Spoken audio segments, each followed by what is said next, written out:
A U.S. federal judge has ruled that a controversial NSA data collecting program is likely unconstitutional. Judge Richard Leon says the program probably violates the Fourth Amendment and is almost Orwellian in its scope. The ruling comes as a blow to the Obama administration and sets up a legal battle almost certainly destined to end up in the Supreme Court.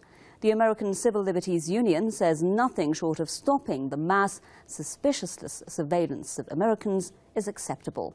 What do you think about the NSA surveillance operation? Is it legal or isn't it? Are Americans' rights diminishing in the wake of the 9/11 attacks? Why does the U.S. insist on spying on other countries and its own people? This is the debate. More leaks shedding more light on U.S. spying activities against other countries, this time from a new angle. A document released by former U.S. National Security Agency contractor Edward Snowden implicates the Norwegian intelligence apparatus in the U.S. espionage campaign. The document says Norway has helped the NSA in spying on Russian politicians as well as on oil, gas and military operations in the far northwest of Russia. This comes as a heated debate on the legality of the secret U.S. spying programs continues in America itself. An American judge on Monday ruled against U.S. wiretapping of phone calls, but only those made to, from or within the U.S. District Court Judge Richard Leon said the program seems to violate the Fourth Amendment ban on unreasonable searches and seizures. The judge said the mass collection of American phone records is almost Orwellian in its scope. Washington has consistently claimed its espionage activities are necessary for foiling terror attacks against the U.S. But Leon has said the Justice Department has failed to demonstrate that snooping on people could help stave off such terrorist attacks. The massive U.S. spying program was first exposed by Snowden in the summer of 2013. Snowden's revelations have shown that Washington has not spared even its own allies and have been consistently spying on both ordinary citizens and political leaders of foreign countries. Following his disclosures, Snowden, fearing for his life, fled to Russia, where he has been granted temporary asylum. Despite almost global anger over the U.S. spying program, Washington appears to have only changed its techniques of snooping. This, while the core demand of the nations, targeted by the U.S. and even the majority of the people inside the U.S., is that the White House scrap its spying program once and for all. At home, critics of the spying operation argue that nothing short of stopping the omnipresent mass surveillance of Americans is acceptable. You're watching The Debate. Joining us now live from London is intelligence historian Mr. Nigel West and co-director of International Action Centre, Sarah Flounders, is with us live from New York. Thank you very much for being on The Debate, both of our guests. I'll start my first question with Mr. Nigel West in London. Mr. West, some say the ruling that was mentioned in that report will most probably be reversed on appeal and that the collection of telephone metadata already has been addressed and resolved by the Supreme Court. So do you think it has actually put the government's justification under a question mark?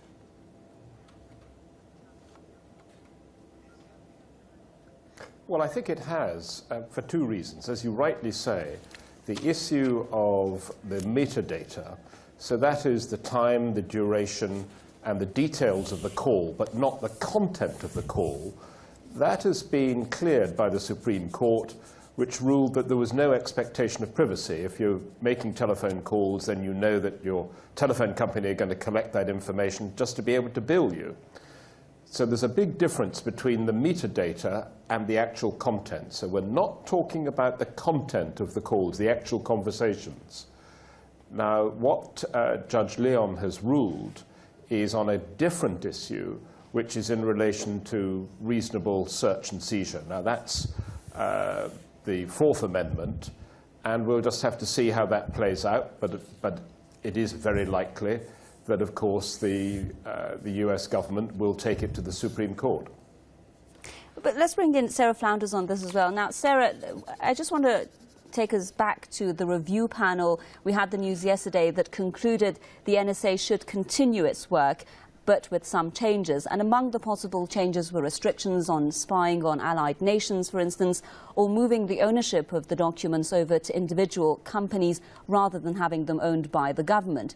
Now, the question here would be, do you think that these kinds of changes are going to change the whole idea of the NSA spying program and are going to make it legal or at least acceptable by the ordinary people? I think that the very idea of absolutely blanket surveillance of the entire population, of every form of communication. The court decision discussed today, of course, deals with phone communication. But it was every form of correspondence, from postal mail to banking transactions, of course, to everything on the internet, cell phone exchanges, and so on, of every person in the US and globally. So the very extent of this by the NSA, which is an arm of the Pentagon, an arm of the US military, holding such a vast array of information, this is, of course, to anyone, anywhere in the world, and anyone in the US, both a shocking revelation. It has greatly angered and alienated many people who in the past had had no specific grievances against the US government. But the sheer level of this all-pervasive attempt to control, to set up an apparatus of a police state at every level of communication between people, that is what is raised such a level of rage, really, throughout the US, and deep apprehension.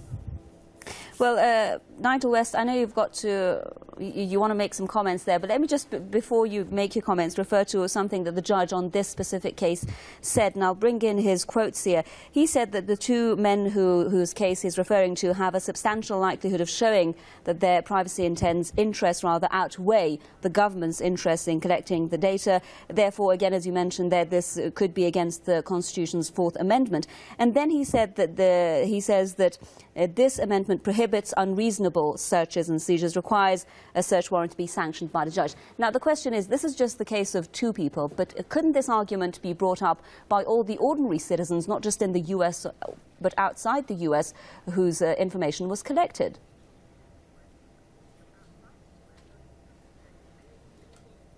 Well, it would be ludicrous to go beyond the jurisdiction of the United States. So we can set that aside. The issue really is whether or not it is reasonable for the National Security Agency to do what it has always done, which is to try and identify terrorists from their communications. Now, the only way that you can do that is to collect the haystack in which you can find the needles. So again, we're not talking about the storage and the retention of tens of thousands or millions of telephone conversations. A nanosecond's thought will make you realize that no system has that capability. Nothing that the NSA has done that has been disclosed thus far by Edward Snowden has been illegal. Every single operation, every single technique, every single procedure has either been signed off by Congress, signed off by the relevant oversight committees, signed off by the President, or approved by the Supreme Court. Now, we can have a debate, of course, about the balance between privacy and the need for security and protection against terrorists. Yes. And that, I guess, is one of the issues that is going to be on the table today. Well, just before I move on to our guest in New York, the one question we could raise here on the issue of dealing with terrorism and on security issues, Mr. West, is why the NSA would want to, for instance, spy on UN offices or the EU, its own allies. How could that help its fight against terrorism? Well, okay, there is a separate issue here. If we're setting aside the metadata issue, then the National Security Agency, just like its counterparts in France, Germany, dozens of other countries have a signals intelligence capability where they collect foreign communications. And they are part of the intelligence gathering apparatus. If you believe that American citizens would be safer without the CIA and the NSA, then you're entitled to that view. Daniel Patrick Moynihan came to that conclusion some years ago and then promptly changed his mind. The NSA is not some rogue organization. It is an instrument of government, and every operation and technique it engages in is authorized and approved. Ms. Rounders, would you say that the United States would be safer without the NSA and its activities? And what's your response to our guest there who's saying none of the actions that were carried out by the NSA were illegal because they were passed in Congress, they were approved by the relevant authorities? Well, first of all, the NSA is certainly acting like a rogue organization, whether it's labeled that way or not. The NSA, as an arm of the Pentagon, of the U.S. military, therefore it's part of the war-making mechanism of the U.S. on countries around the world. It's part of the whole threat apparatus.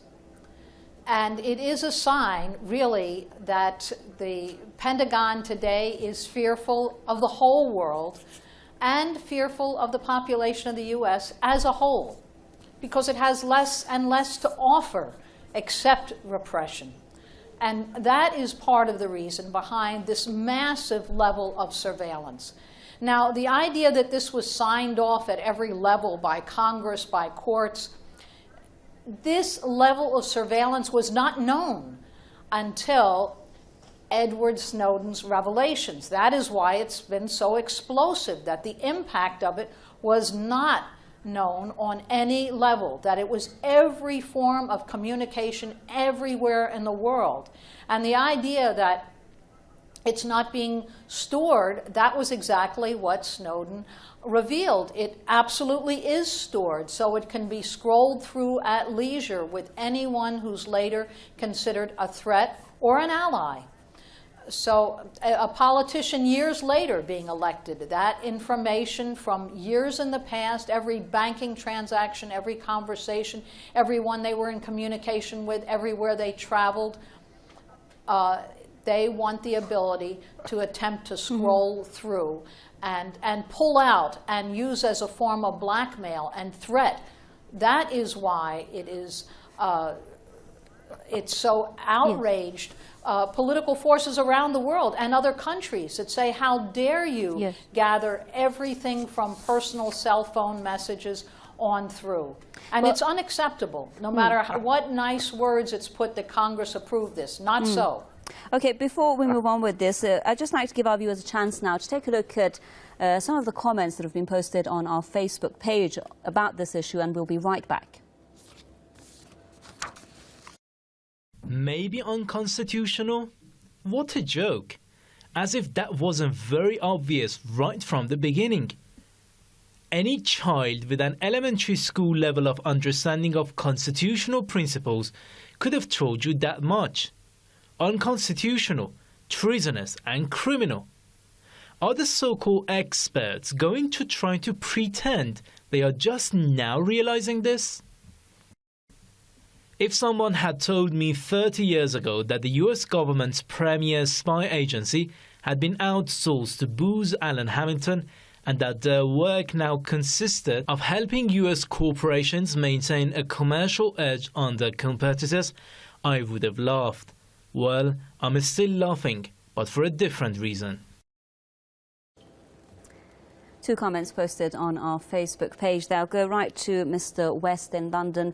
Now, Mr. West, as our guest earlier in New York was telling us, no matter how we look at it, this is being seen as unacceptable by people around the world. How can this be justified?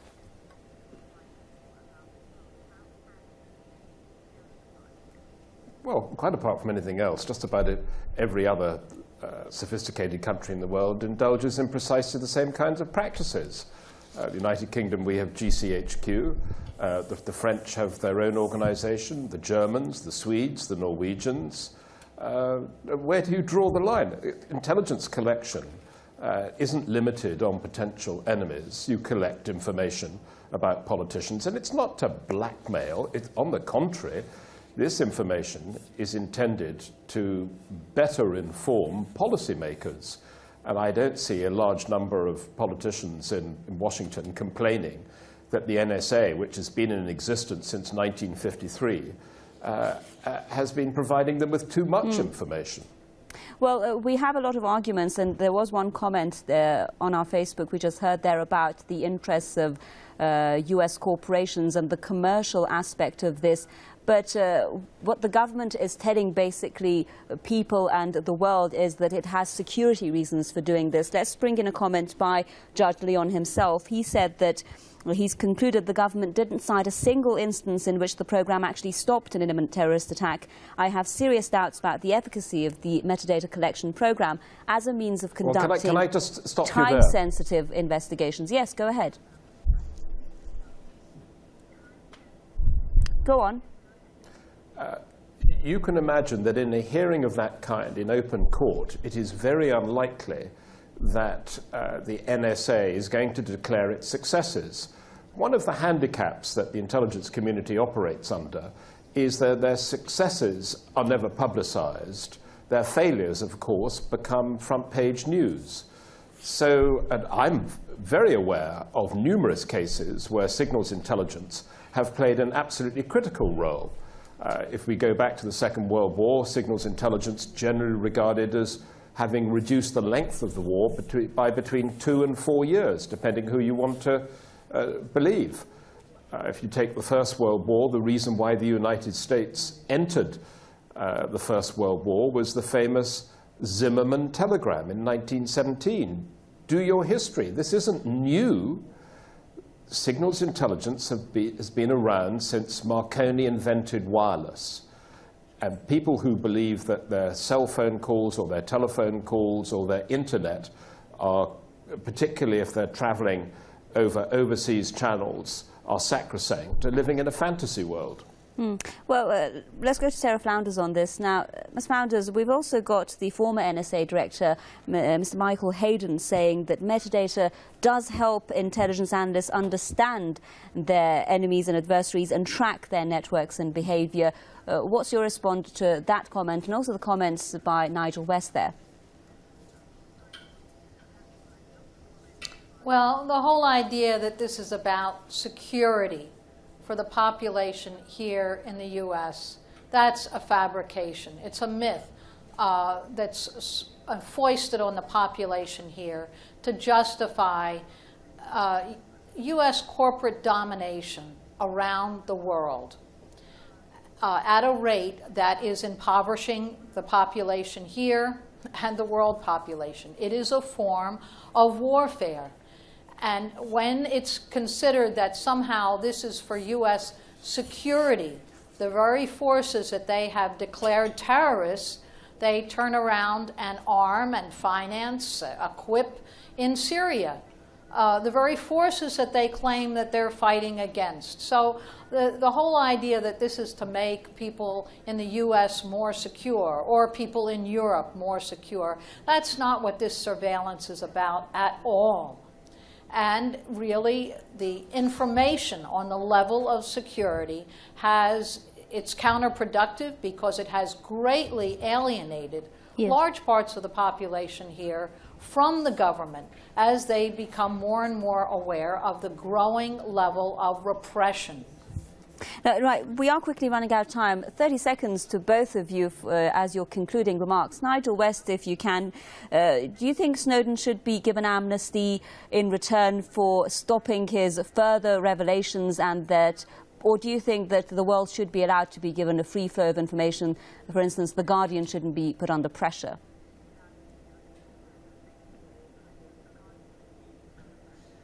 Well, I think the intelligence community is perfectly prepared to engage in this kind of debate.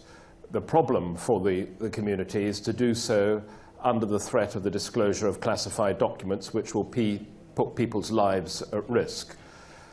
There may well be an argument for expediency and for offering some kind of an amnesty to Snowden. But there is also a counter-argument, which is that you may be setting a precedent and encouraging other people to break the terms of their secrecy agreements, and that could create enormous problems in the future. Yes. So it's a fine balance, and I'm glad I don't have to make that decision.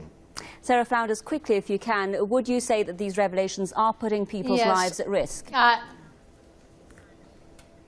They're certainly putting people's lives at risk. I think Edward Snowden should be lauded as a hero, as a very courageous individual, and I certainly hope it will inspire others to follow his example and to have a backbone and to stand up to this surveillance.